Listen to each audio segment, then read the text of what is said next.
Hi everyone, I'm Anthony So, Director of the Transform Technologies and Institutions arm of the Alliance for a Healthier World at the Johns Hopkins University.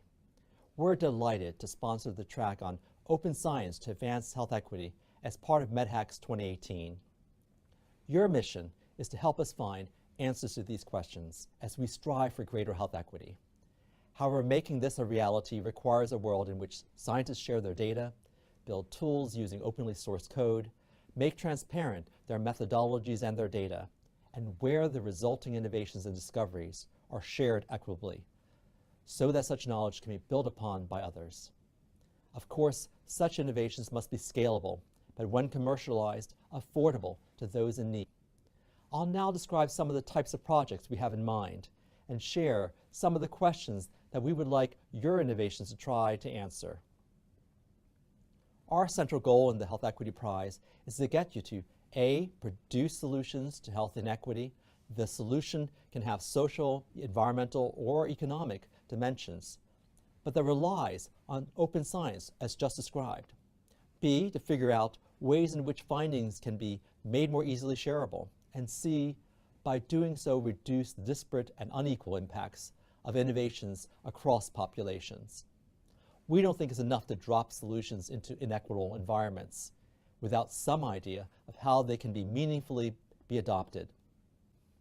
One idea might be to figure out how we could use crowdsourcing approaches to analyze the usability of publicly available data or what could be publicly collected. Or your innovation could use the power of citizen science collected data to help understand and analyze a specific health inequity, and in so doing, provide ways to address it. An example of this is the Open Air Quality Project, which was developed in part by a professor here at Hopkins. Another idea is to use openly accessible content, data, articles, or other sources, and say, help map patterns of inequity. What could we do more with geolocating where stores selling tobacco are located in cities, or flagging where public transport routes fail to serve Medicaid patients trying to reach outpatient clinics?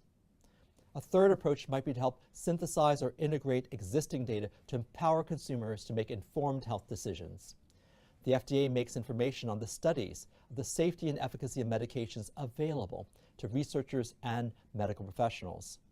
But wading through this information is challenging. Thus, OpenFDAtrials.net has pulled together FDA data to spot problems such as bias in the outcomes being measured in clinical trials before they finish. And another database, clinicaltrials.gov, captures what trials are ongoing and open for patient enrollment. Here at MedHacks, you represent the next generation of change and our best chance to end the health inequities that have so long made life an unfair lottery for so many. At the end of the day, your work goes beyond any prize or award, and 36 hours is just a start. Your work is part of the future we can build together. So with that in mind, go forward and help us make a better tomorrow for those in need.